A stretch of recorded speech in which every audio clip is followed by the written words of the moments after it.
My name is Craig Ginn. I am an associate professor teaching in the Department of Classics and Religion, and I also serve as the director for the International Indigenous Studies program.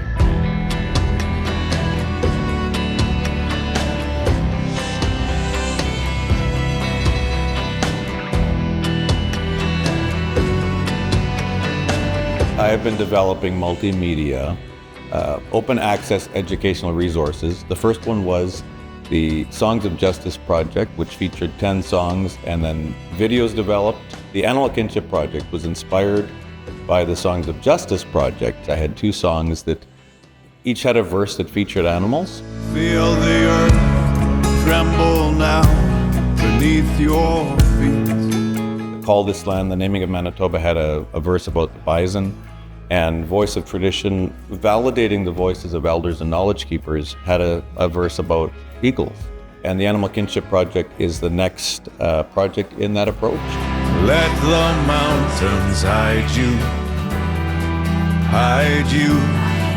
The tagline that I've developed with the help of Social Innovation Calgary and Social Innovation through the Vice President's office here is Indigenous histories and worldviews acknowledged through music.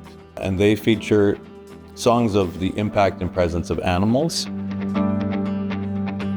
I grew up in Churchill, polar bear capital of the world, so I wrote a song about the polar bear and then the bison and then the eagle, and then I thought about different animals that I had encountered and then a couple that hadn't had as much impact on my life.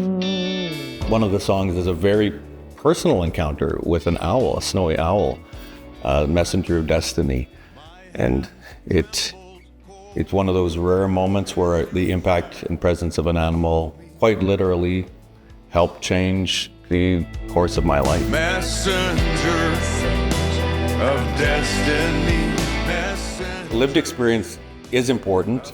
As a songwriter, I do want to speak from reality. As a songwriter, you can write from the imagination too and write about stuff that you've never done. That can happen. But I did want to write as much from personal experience as possible. It's more to inform. So I don't want to shame audiences how bad some of our history is. It's more, here's the history, and maybe it will help us to understand our history and intergenerational trauma that has resulted from some of the forced assimilation and the extermination of animals, in particular the bison and Inuit sled dogs, how deeply they impacted communities. The problem that I saw was a lack of curriculum for indigenizing curriculum and maybe motivational pieces for indigenizing curriculum. So I was encouraged to help solve that problem, which I've tried to do by creating open access educational resources. For others, maybe you'll see a problem or a challenge in our culture, society, that you can contribute to its solution.